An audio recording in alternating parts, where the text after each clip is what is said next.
Casey Gray here from The Conscious Builder, and on today's Construction Tech Nerd video, we are getting into exoskeletons to increase human strength. Yes, that's right, just like Iron Man, short landing aircrafts, and how they're going to change the urban landscape, the world's smartest concrete sensors, and a multifunctional construction robot. If you want to stay up to date on all of the emerging tech in the construction world, be sure to hit subscribe and hit the bell button so you get the notifications when these weekly videos come out.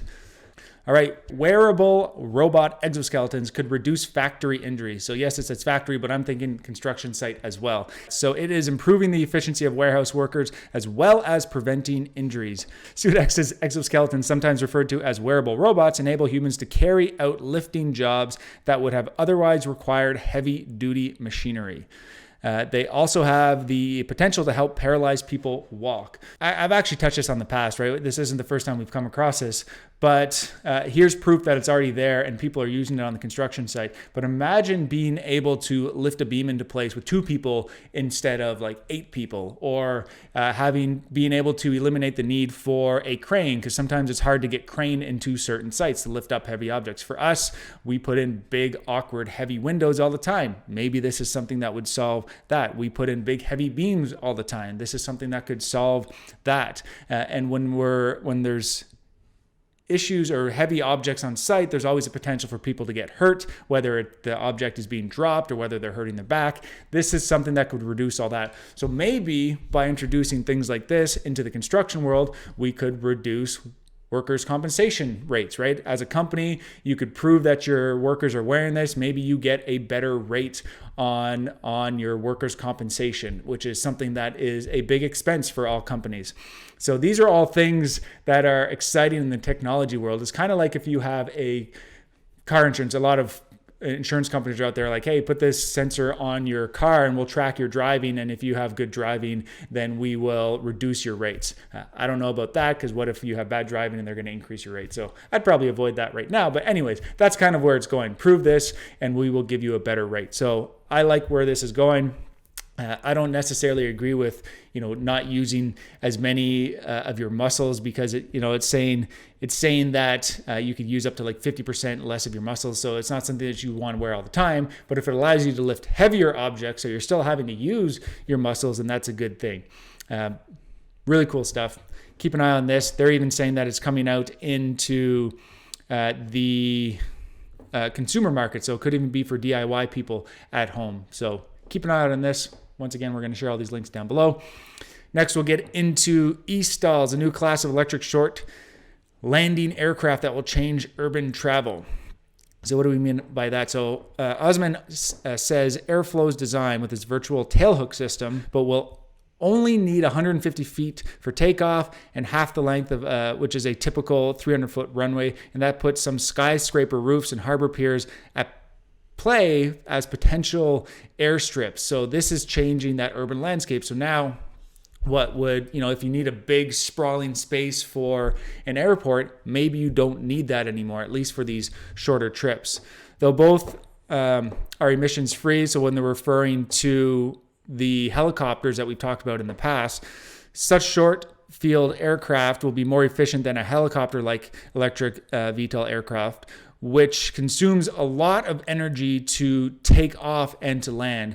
The other thing I like about this is that airplanes are actually safer than helicopters, because if your engine fails on your helicopter, if there's only one propeller, you're going down. Whereas if you probably have a few engines on an airplane, if that fails, well, maybe you can glide down to land somewhere. So it is more safer. It is safer. There are uses for both in different contexts, but where my mind's going with this is that we have to be thinking differently when we're planning our cities, when we're planning these new subdivisions, whatever it may be. It's not just going to be trains and cars driving around. We have to plan for flying vehicles. It is already being worked on. This is coming down the line. We are going to see it in our lifetime. There's no doubt about that. Obviously, there's going to be all sorts of hoops to jump through in terms of logistics for, will it be allowed?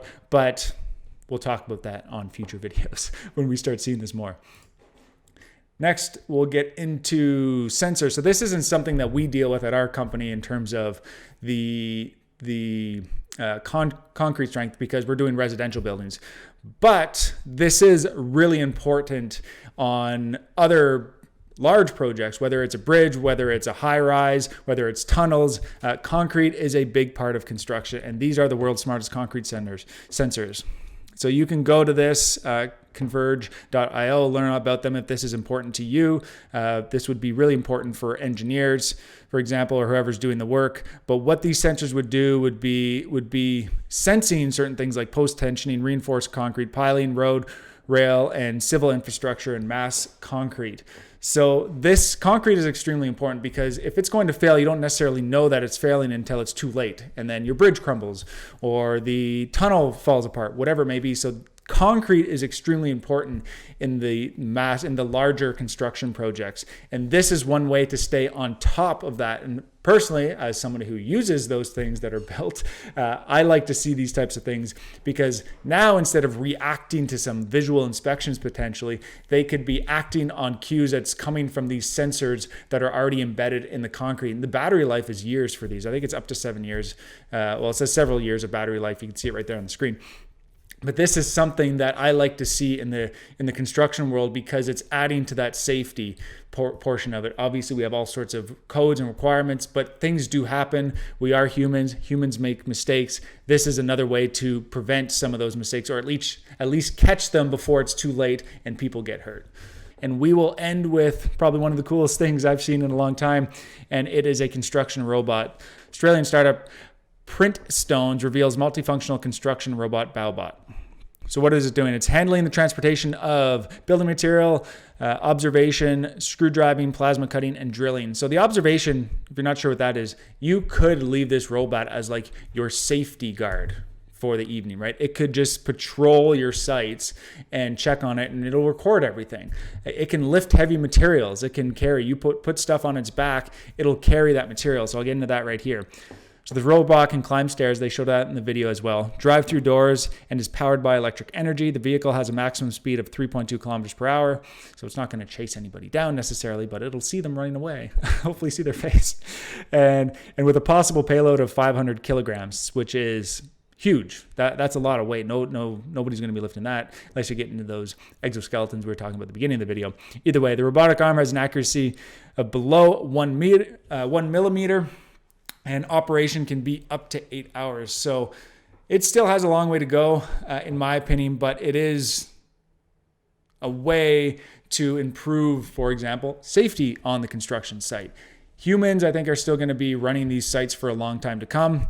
Long, I guess, is relative, depends on how you're thinking. Well, like I said, technology grows exponentially.